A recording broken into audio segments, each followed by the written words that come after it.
Hello everyone, welcome back to Erit Academy and welcome back to our daily issue analysis Dia.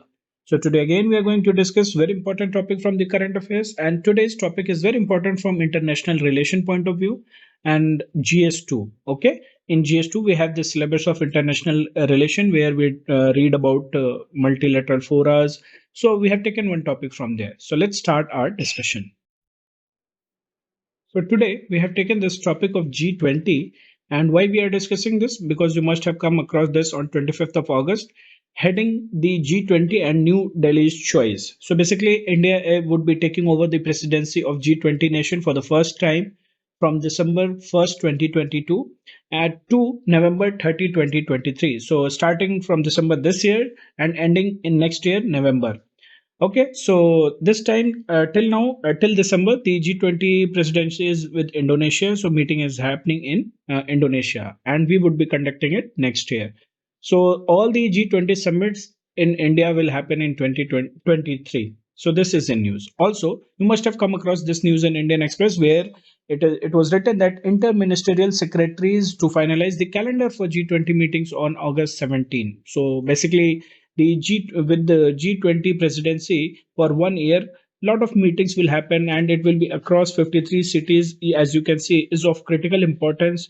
So lot of logistics arrangement, venues, hotels, detailed program of each meeting. And today also you must have come across this news that today Home Minister Amit Shah is going to meet the Delhi police headquarter. In police headquarter, he is going to meet about the security arrangements and plans. So we are preparing because for the first time we are going to take over this presidency. And this is very important if we consider it from India's image point of view, international image point of view, economy point of view, and also with respect to the important decisions which we are going to take or which we are going to at least project in this G20 summit, and what all we can do with this 1 year presidency. All these things we will see. Okay, so let's start our discussion.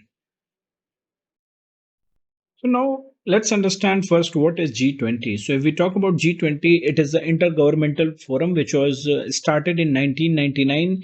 Again, because of the lot of economic crises, it was formed. And earlier, only finance ministers and minister level it was, and only finance ministers from the countries they used to meet. But after 2008 crisis, 2008 onwards, the heads of different respective countries they started meeting. So now in every summit the heads will meet. Okay, so this is a brief history of how it was formed and what was the purpose. Again, it was formed in order to address or to discuss about the future of the economy, the global economy, the problems, the crises which are happening. So in order to address those issues, it has been formed, and it is a group of 20 countries, basically 19 countries. 20 members are there, so 19 countries, and European Union is there with representatives of IMF and World Bank. So G20 membership, it represents world's largest advanced and emerging economies. It represents two-thirds of the world's population, and it also represents 85% of the global gross GDP, gross domestic product, and 80% of the global investment and 75% of the global trade. So whenever you are trying to project or whenever you are writing what is G20 and its importance, then with the help of this data that it represents two-thirds of the population or 75% of the global trade, 80% of the global investment, then there will be weightage in your argument that why this institution or this platform is important. Okay. So, since India is going to hold the presidency of G20 in 2023, so what are the challenges which India will face during its presidency? So, the first issue is of escalating geopolitical issues. So, the ongoing issues which are already escalating. So, India's presidency of G20 has come at a very different time, and that too when the US China division is there over the Nancy Pelosi's visit to Taiwan. So it is already the whole environment is tense. Chinese ships and jets are breaching the middle line at the Taiwan Strait. So fourth Taiwan Strait crisis is going on. Russia's invasion on Ukraine is continuous. The ongoing war is there, and its impact on the economy, especially the semiconductor electronic industry, and nowadays because the food security also. So the few days back, the first ship containing the wheat was transported from Ukraine coast, and they have promised that more such ships will be sent to different parts of the world, different part to different countries. So that is already one of the issue, and the ongoing issues of inflation and disruption in the global value chain because of the tensions and the wars and other aspects. So this is one aspect of escalating geopolitical issues, which is a challenge for the country. Another issue is of regulating the digital economy, how to go ahead with the regulation of global digital economy. And India is going to inherit this contemporary policy challenge of digitization, because digitization is increasing all across the world. So once upon a time, it was not one of the very important policy issue, but now it is central to G20 agenda with significant implication on individual, corporation, and governments. And very recently, we know that European Union has also come up with a regulation, a law in order to regulate the cryptocurrencies. So it has its implication because it is very important part of the economy. So this will be one of the challenge to address. And already we are in post pandemic era. So post pandemic recovery of the economy is how it should be, what should be the projection, how to bring it on track, is also one of the challenge which India has to address. Because very recently you must have come across another news that how, in order to ensure the global supply chain of this the rare earth mineral MCP has been formed by US. US led MCP has been formed, and India wants to be part of that. So, if all the countries are coming on one platform to discuss this, definitely they should also discuss this as well. Okay, so a lot of disruption is happening. So, post pandemic recovery, how it should be, that would be one of the challenge which India has to address during its presidency. Having said that, definitely there will be challenges, but there are certain opportunities also for India.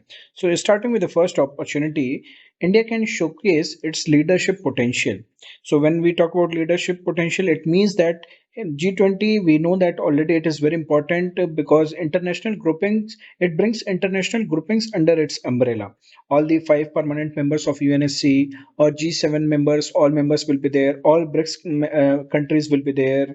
So then it becomes very unique opportunity for branding India for its recent achievements, or the including the ability how we combat COVID-19 effectively at home and abroad through vaccine and diplomacy, or about our climate commitments. So we can showcase our leadership, and it's a good potential that how we are ready for the reforms or leadership positions at UNSC also. Okay, so we can showcase that now whatever reforms we are demanding, be it UNSC, be at IMF, World Bank, it's justified. We have potential to lead. Okay, so this is one aspect. Other opportunity is that we can promote the vital interest of the global South. All the four democracies, for example, actually, what is happening from 2021 to 2025, Indonesia, India, Brazil, and South Africa, they are holding the presidency. So already Indonesia was holding the presidency from December 2021 to the November 2022. Now after that, India is going to hold. After that, Brazil and South Africa is there.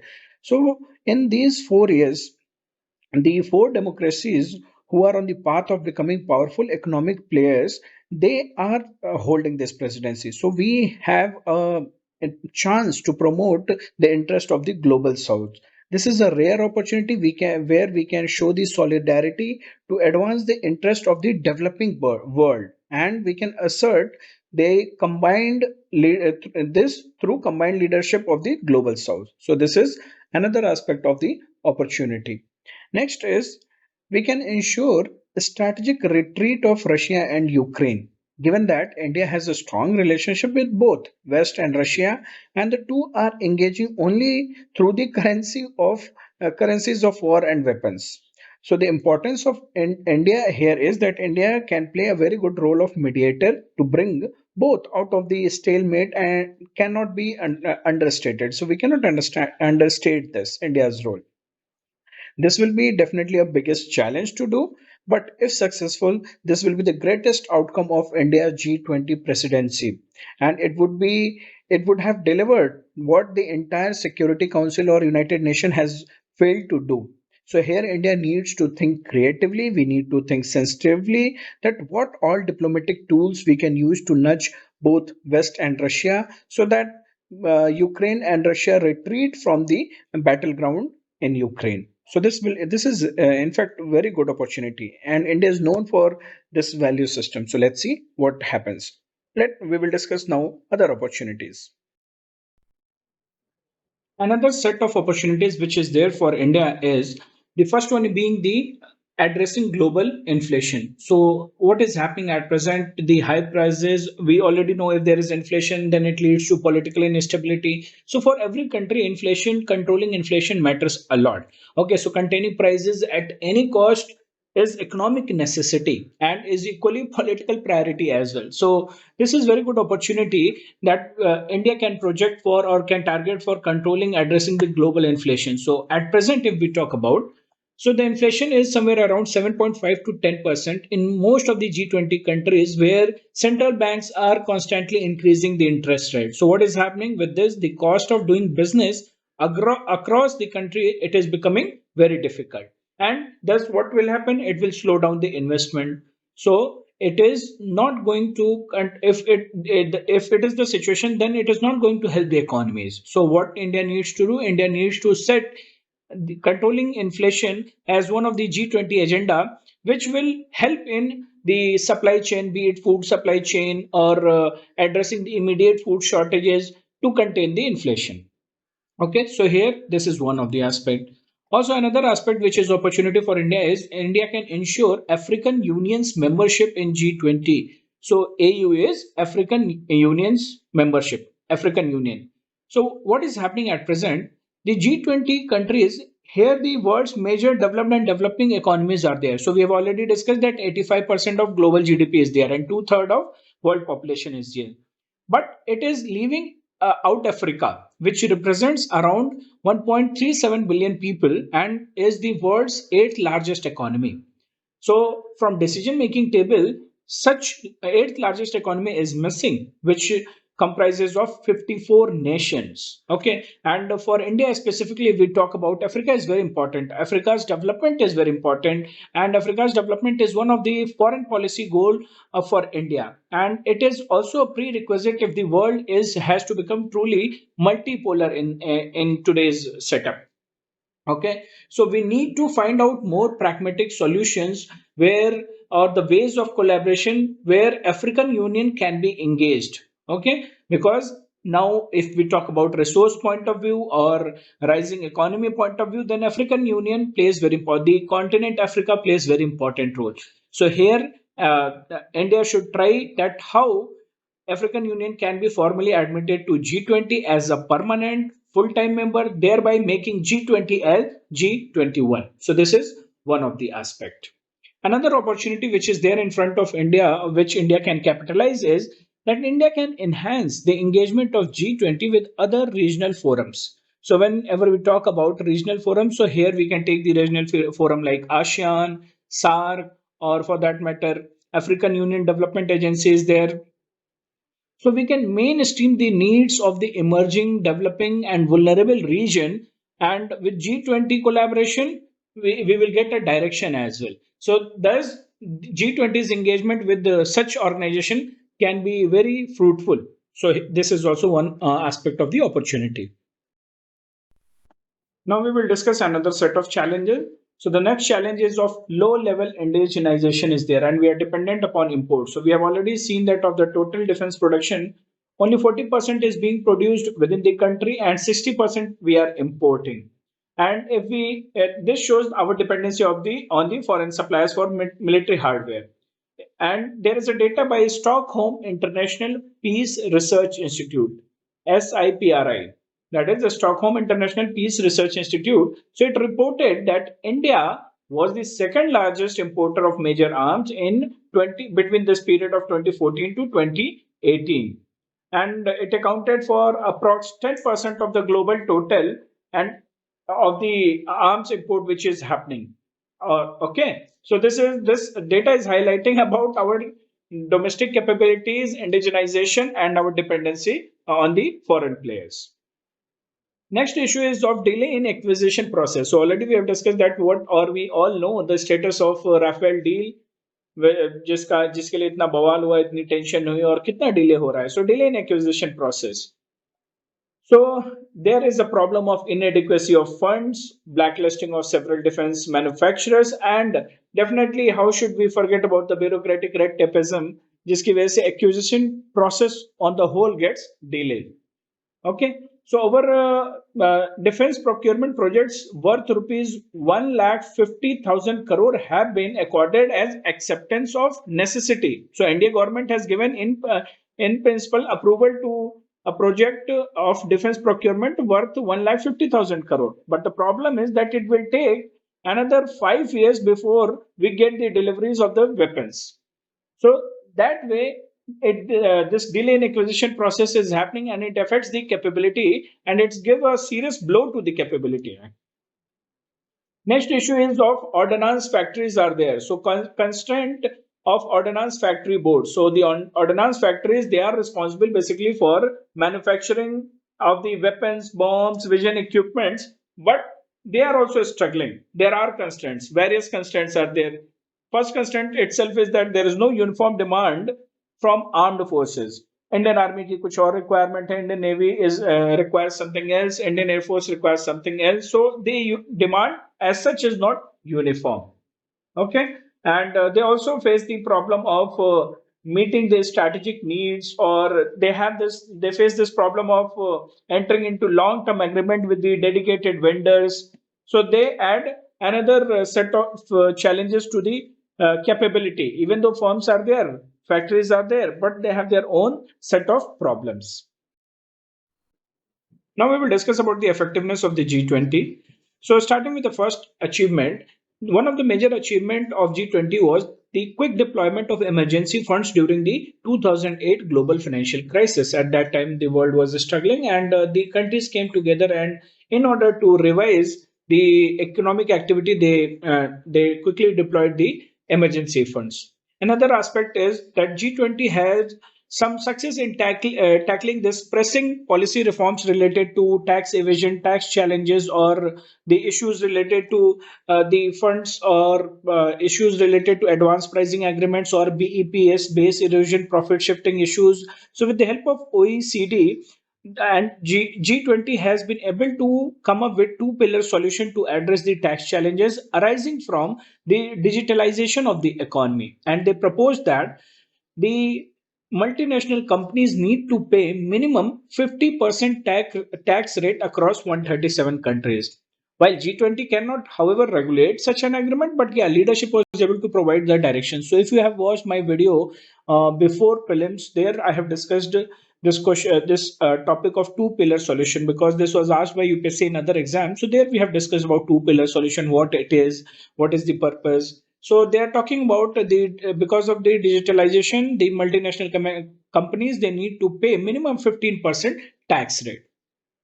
Then comes the base erosion profit shifting project along with OECD, to improve the oversight of financial institutions or international taxation system, to avoid the tax evasion and implementation of tax transparency. So all these standards stand to 10 G20 along with the OECD, they come up with for all the countries. So this way it is effective.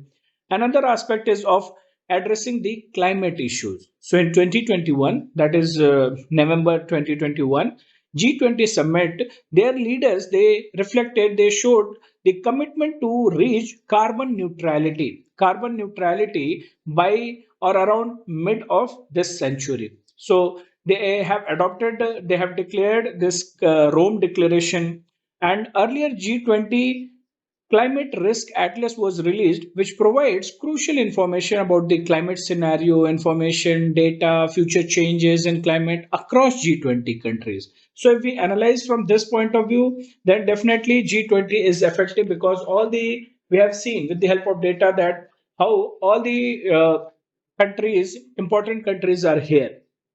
Okay, so they are able to strengthen the enforcement against the international tax avoidance, and also information sharing on financial terrorism, advanced pricing agreement, and climate change related issues they are talking. So that way it is effective. So there are certain challenges as well over the effectiveness or the concerns related to G20. So what are those concerns? So the first one being that the decisions are not legally binding. Whatever decision is taken is based on discussion and consensus, then finally declarations will come. But these declarations are not legally binding. And second issue is that there is no formal secretariat of G20, so they keep meeting. Like this year, the presidency is being taken care by the Indonesia. Next year, and India will take. Indonesia has taken like this. So the overall management of the governance on day-to-day basis governance, there is no formal secretariat. Okay, and there is no enforcement mechanism also. Whatever is being said, whatever is being, since it is not legally binding and there is, it lacks enforcement mechanism, so we can say the effectiveness is doubtful, or the effectiveness of G20 is a matter of concern. Also, there is a growing economic disparity and anti-globalization trend within G20 countries. Next issue is related to geopolitical developments which is happening at present, be it related to the Taiwan Strait crisis or US speaker's visit to Taiwan, then a tension between US and China, or the tension between Russia and Ukraine. Ongoing, always there will be a tension between India and Pakistan. So the geopolitical differences also dilutes the effectiveness of the G20. Okay, always there will be some issue between the China and USA with respect to the South China Sea, or USA deploying missiles to defend the South Korea. Some or the other political frictions will be there. Next issue is there is no consensus in G20 over the issues of trade barrier, especially the lifting trade barriers and subsidy issues, especially whenever we talk about the developing countries concern.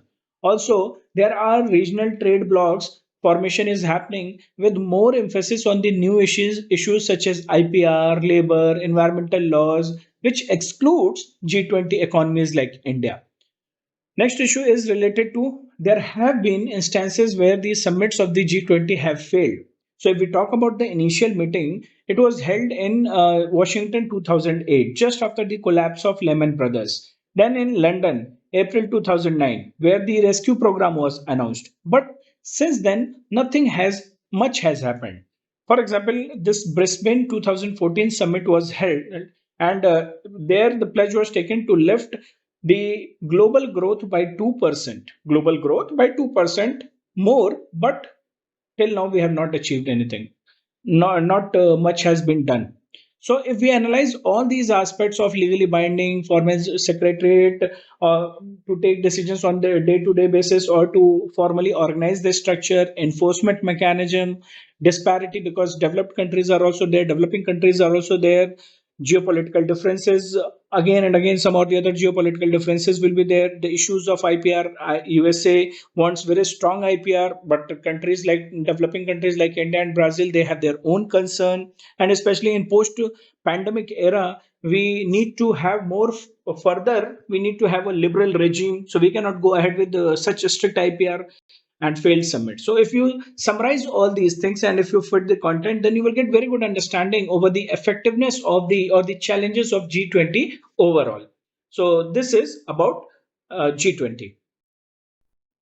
So now when we are talking about everything we have discussed what is G20, we have discussed that in what context we are discussing. So India's, what is the opportunity and challenges for India, and overall effectiveness of G20, how far it is effective, and what are the concerns and challenges.